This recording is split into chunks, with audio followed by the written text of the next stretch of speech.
Okay. Final 1, 2, 3. Check. Check. You know, I genuinely did not think it was going to be this difficult to start a podcast. I can't even say the amount of times I've wanted to quit so far. Yeah. And this is officially our first episode. Let's hope so. Yeah. Can you hear us out there? Please tell me that you can, because if you can't, I think we're going to have to do that meetup at Staples to return everything. Yeah. Mike Stance will be the first one to go. Mike Stance. If anyone out there wants to start a podcast, don't. Go rent all the equipment somewhere. Reconsider. Hire a producer. There's some great podcasting studios available for rent. I know. Including my house now. If anybody would like to come here and use the setup. Can't promise it's going to work, but I'll rent it out to you. You got to prop the mic stands up against the wall. They're doing good so far. Okay. I don't think I see it moving. Nope. So far. We'll see during post. Like, what is it like starting a podcast or starting a business with two perfectionists who both have OCD? We have fucking great branding. We do. We're great at the branding. Honestly, we could do branding for anybody, I feel like. Yeah. Do you guys needed branding? But anything technical, do not trust us. Yeah. I keep looking over to make sure that it's recording us. And you know what? Technically, we are generally pretty smart humans. Yeah, that's the thing is like, we're not stupid. So I'm so confused as to why it has taken us 2 months to get all this equipment to work. Unfortunately, we still can't get our cameras to work with the equipment. Yeah. Imagine that, 2 photographers using their cell phones for their video footage. Coming to us via iPhone. I think 10. We got 3 gens going. iPhone the 16, 15. Oh, no. Yeah. So hopefully our video quality is decent enough. So, full disclosure. Last night, when we were recording our very first episode with a guest. Before we actually recorded with each other. Before we even sat down and practiced with each other.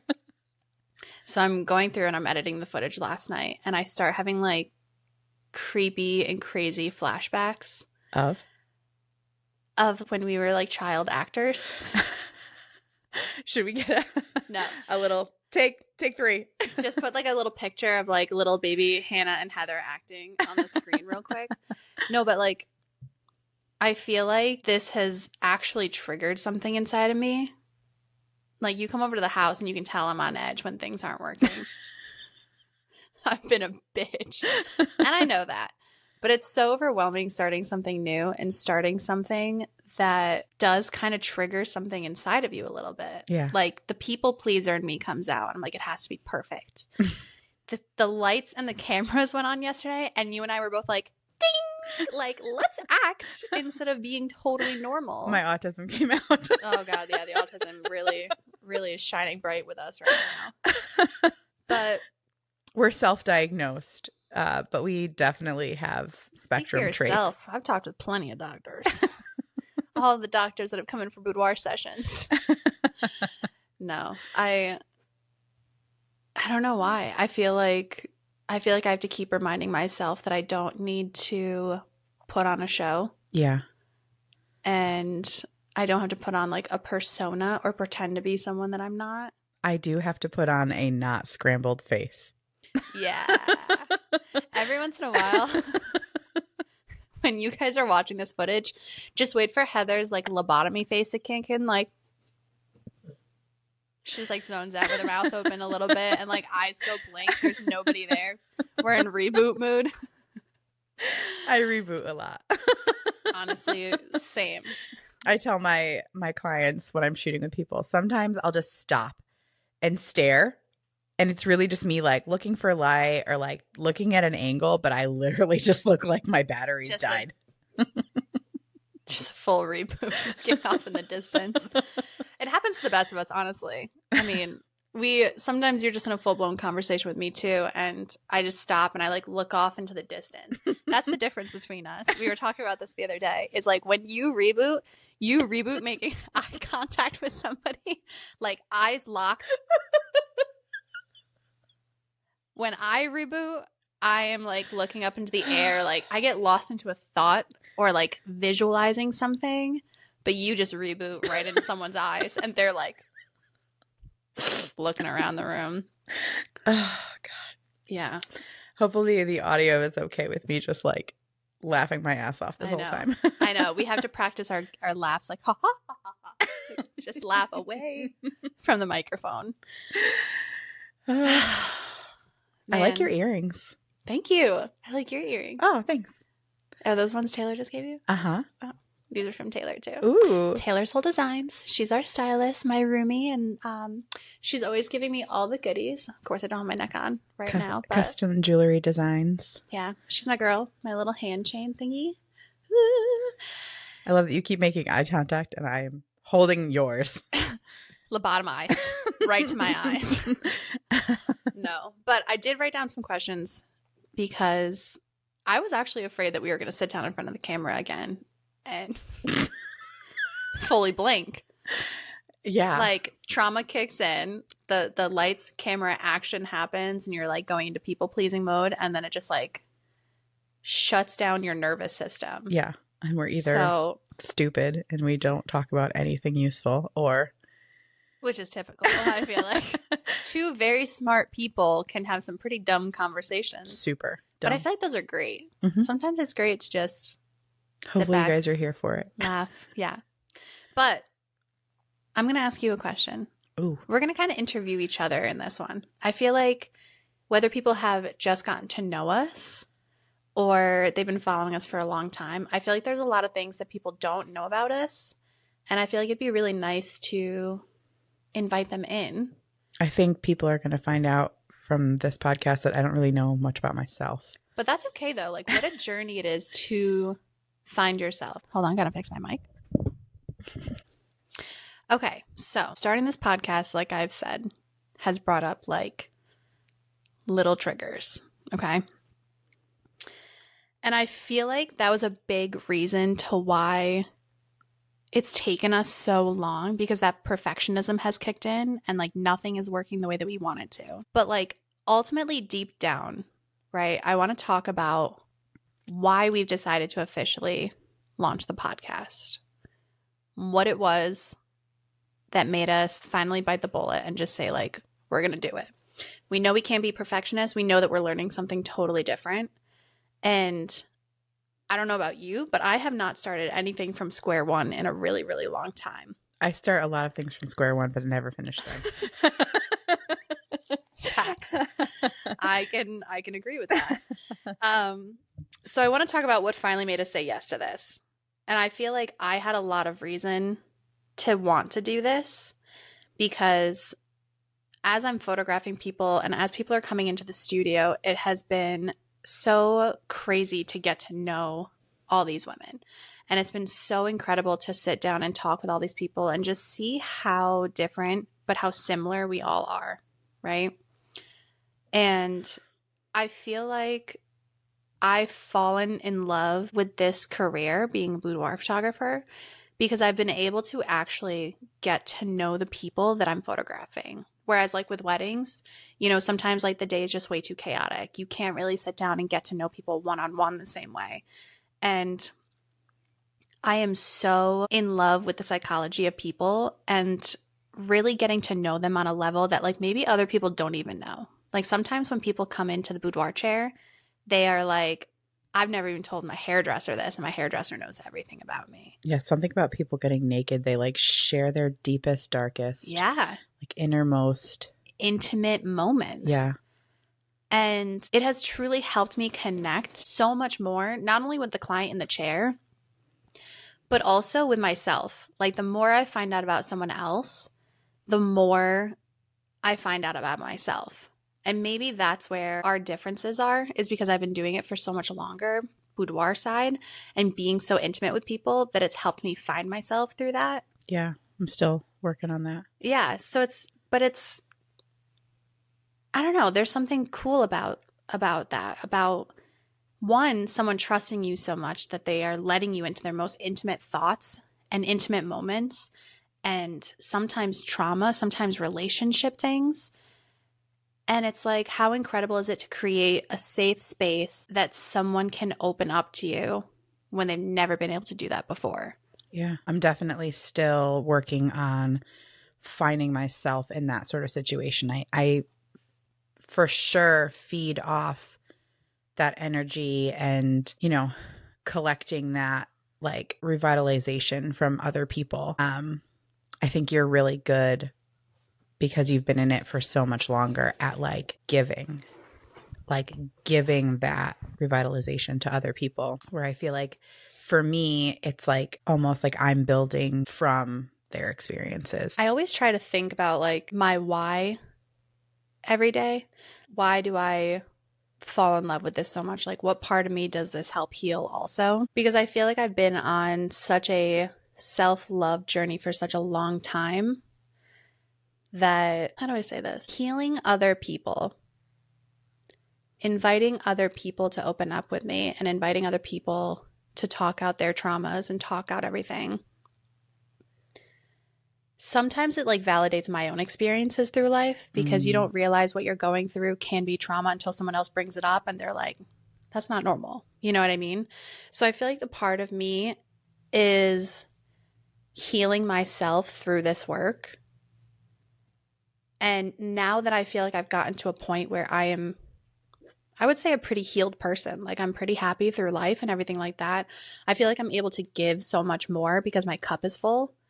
And in the beginning, I feel like I was running on such an empty cup trying to just make ends meet, that it's like I was learning as I went, which is where I feel like you are, like learning as we go. For sure.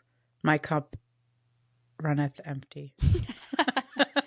My cup floweth over, currently, at least.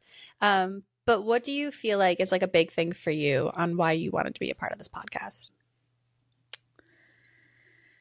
The short answer is adult time to talk to people who aren't toddlers. Deeper, I think I'm really craving connection with other women specifically. Again, for that energy exchange, but also I feel like I need to broaden my horizons in life. I feel like I've sort of lived this sheltered existence. Okay. Kind of. And I just feel like there's so much in life that I haven't experienced because I worked for so long in an industry that, I felt kind of tied me down. So I didn't do a lot of like traveling or independence in my younger years. And I just feel like there's so much out there in the world that I haven't experienced any of it. And so sometimes like living these moments vicariously through other people or just learning about things through other lenses is life altering for me. And it kind of makes me feel like I've experienced a little bit more. And it energizes me to actually go out there and experience more. I'm trying to make this like, beginning of my 40s, like a new me, a different me. I love that. A purposefully lived life. I love that. I feel like we've lived very different lives. Yeah. Like, for anybody new here, we're sisters. We are 10 years apart. Yep. And I feel like our lives from childhood even are just completely different. Like, I feel like we always joke we have like a different mom and dad. Definitely a different mom. Yeah. Dad was pretty consistent. But I feel like the way that I ran head first into life. Yeah. Where I feel like our other siblings kind of like followed the path more. I feel like I kind of went off the beaten path a little bit more. Oh, for sure. And I'm not the black sheep though, I don't think. No, you're just I'm everyone's favorite actually. You being the baby of the family, it's kind of like, okay, so as the firstborn, like I have to carve a path. And I feel like my actions in life, I held a responsibility to be this model sibling so that like I never did anything that got me in trouble. I smoked weed for my first time, like with me and my boyfriend, like a month ago. But at 42, almost 42 years old. But like I never got into trouble. I never did anything that would like make me feel like I was a bad kid or that, you know what I mean? Like I just lived a very like straight and narrow life. The only thing that was important to me was being a mom my whole life. And we'll talk about those struggles in another episode. But I felt like my whole life was just like destined to be like raising my siblings because like that's who I was. I was like Mom Mommy number Heather. 2. Yeah. And eventually like getting married and having a family of my own. Like that was like my whole life goal. And so like I never focused on myself, on travel. You know, I feel like I fell out of touch with like a lot of my friends from like high school. I kind of bopped around like friend groups. I wasn't like super popular. I moved like my sophomore year of high school, so I didn't really carry Yep. over a lot of like lifelong friends with exception of like a couple people. And so I never really like had that like girl gang vibe. I never had like, you know, but I think I was also like life was different 20 years ago when I was young versus now. You know what I mean? Like even 12, 15 years ago when I was in my late 20s, early 30s, like the world is so different now. Like I feel like there's so much more opportunity as a young woman. I could agree with that. I definitely think like right now, like if I was in my 20s right now, I joked the other day, like I would be a millionaire because it was like I could be like in front of all these trends, right? Where I feel like I'm starting to play catch up now. And I know you feel like you're playing catch up. Oh God, I'm like me. I'm like running behind the truck. Please get me. But it's so incredible to think, one, the way that we were raised. I can't tell if it's moving or not. Guys, this is why we haven't started the podcast officially. Just equipment malfunctions the whole time. I feel like mom focused so heavily on making sure that we were like good kids, happy, finding good relationships, becoming a mother, and like pushing us towards like the traditional path. Right. Right. And that's all that she ever knew either. Right. So there's no fault in it. But I definitely feel like I hit a point in my life where like right out of high school, it was like, okay, I don't want any of this. I don't think I ever thought about myself as like, I don't know, like that young dreamy princess getting married one day, like doing all these things. And like, I never had that motherly instinct. Maybe it's because I was a baby. So everyone was just taking care of me. Probably. I didn't have to do anything. I mean, I had to do everything myself, but like when I was like really young, I did have a lot more protection than most, I think. Yeah. You know, I had you, who was like my second mom. I had our older brother, Ryan, who was basically like my bully and just like beat me up and taught me to be tough. Emily was your bully. I was just going to say that. I take that back. Emily was my bully who taught me to be tough. Ryan was like brotherly love who taught me to be like one of the boys. Yeah. And I feel like at a very young age, I could see the dynamic of everybody else in the family. You know you're going to get in trouble for calling Emily a bully, right? It's fine. If you deserve it, you deserve it. No, but our relationship is good now.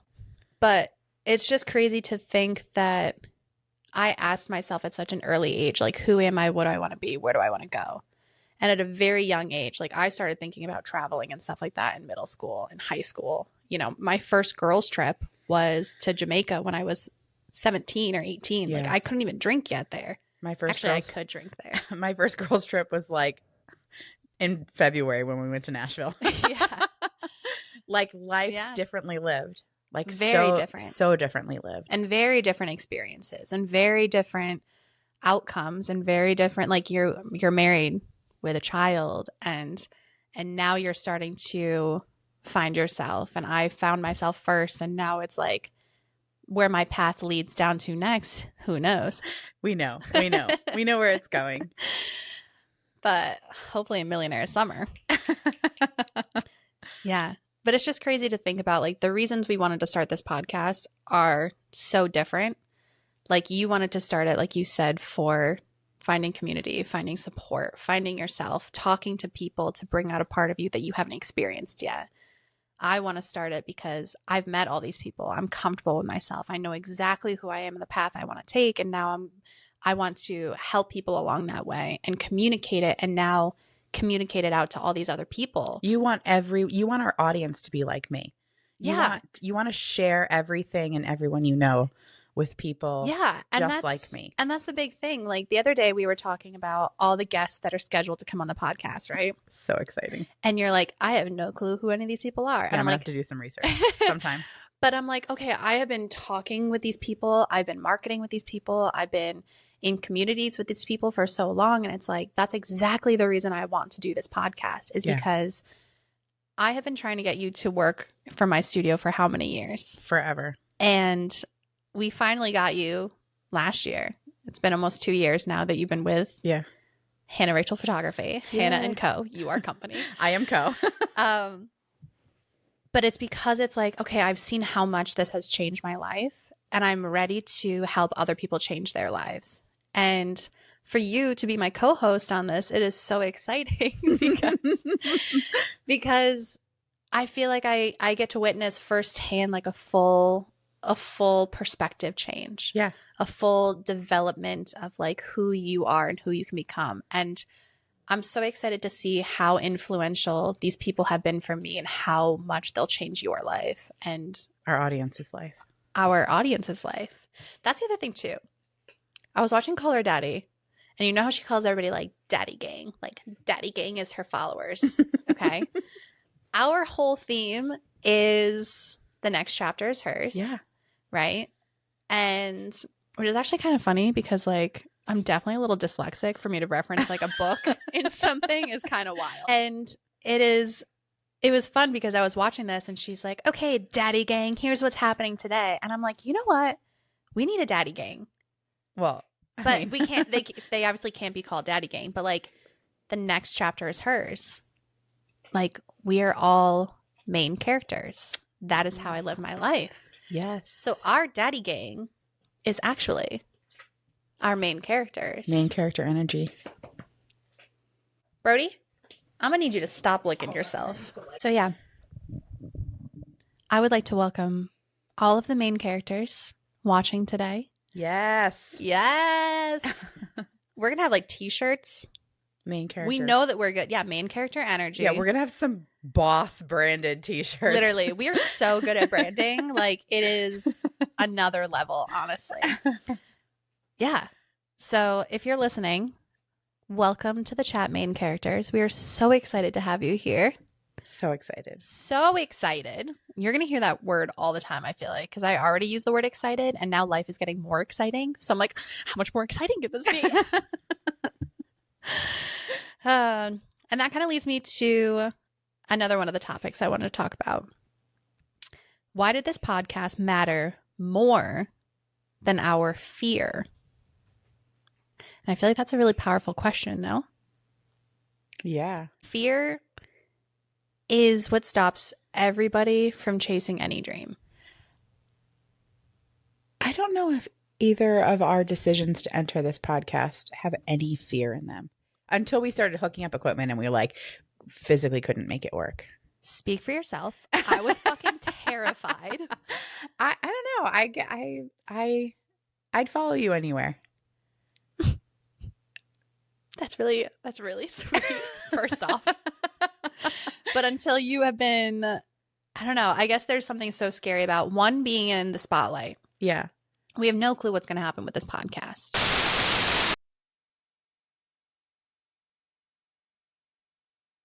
For everyone that doesn't know, we just spent the last 3 hours on tech support because our recording just stopped. Yep. We lost all audio and video. Thankfully, it was like 5 minutes worth of audio, but 3 hours worth of work. Frustration. Okay, so I think I would like to update my biggest fears. I think that I would like to focus on specifically us never being able to release our first podcast episode. Yeah, because we've been hinting at releasing it for 2 months. Yeah, like at least 6 weeks. I think my second biggest fear is we never want to do this again. Like wanting to give up right now. This is why my dog is sitting on top of us. And we've gone to one camera angle because we're trying to be as minimalist as possible to avoid any more malfunctions of the technology. But honestly, like, what if we are overcomplicating it? Yeah. This is the life of perfectionist, of OCD, of needing to be the best. What's that saying that something about perfectionism, like stopping you from doing things? Perfectionism is the death of all something. Comparison is the thief of joy. It is. Is that what you were thinking? No, but it's same vein. It's like don't let the bed bugs bite. Yeah. This is going to go in our bloopers reel. This is why it is so hard that just, we were in the middle of having a great conversation. Super great. And when that microphone disconnection happened, whatever happened that launched the program into a giant glitch, like my heart sank because I felt like I was on the verge of saying something great. And then it was like, but no one will ever hear it. Oh, I found it. Go ahead. Don't let perfect be the enemy of good. I don't know if I still like that or not. No? Let's see. What other advice do they have for us? It advises against striving for unrealistic perfection, as it can lead to delayering action and settling for a worse outcome than a good enough solution. This right now is our good enough solution. Our one camera, 2 professional microphones, and therapy dog. Yeah. But this is honestly one of those like lessons that as I was pulling my hair out, yelling at tech support, running around the house, trying to like, ooh, fa ba, whatever that noise is, like calm my soul. Woosa. I was cooking dinner. I was just racing through my head like, what lesson is this for me right now? What am I supposed to be listening to? What am I ignoring in myself that's making this overcomplicated? Like,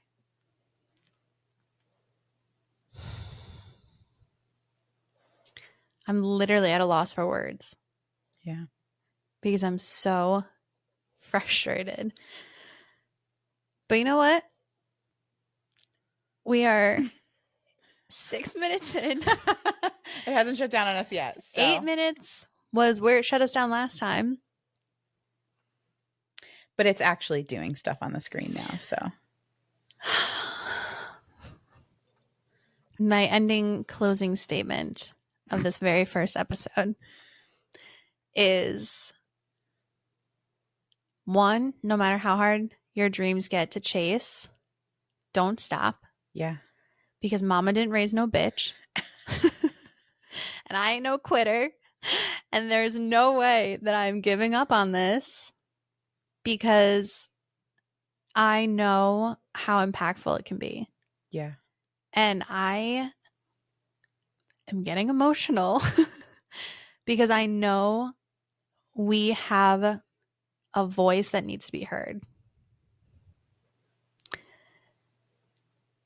And there is like no part of me that wants to stop trying for that. Good. We're going to make this fucking happen.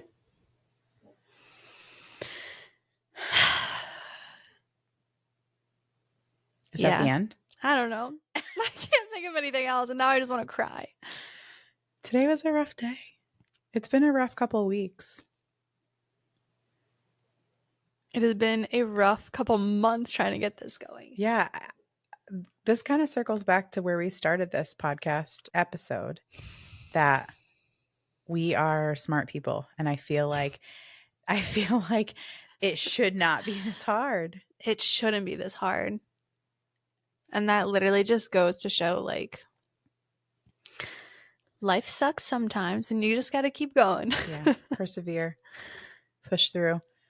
I think it'll make it worth it more in the end. You keep staying on tech support. I'll keep making dinner. Poor Kyle tonight. I'm so sorry. If you're Kyle at Riverside, I hope you're not listening. Who knows? Maybe you'll never hear this. Definitely won't ever hear this. They're like, we reviewed your video files and we decided to shut down your account. RIP to your podcast. So sorry. Have a great day. Oh, God. Anyways, main characters out there, I really hope you spend the next couple of weeks taking care of yourself mentally, physically, emotionally. Get yourself a little therapy dog if you need it, or an older sister, and eat some good food, take a nappy nap. We'll see you on the next episode. The next chapter hopefully is ours. Yeah. Get me out of here. Our main reason for this podcast. Say goodbye.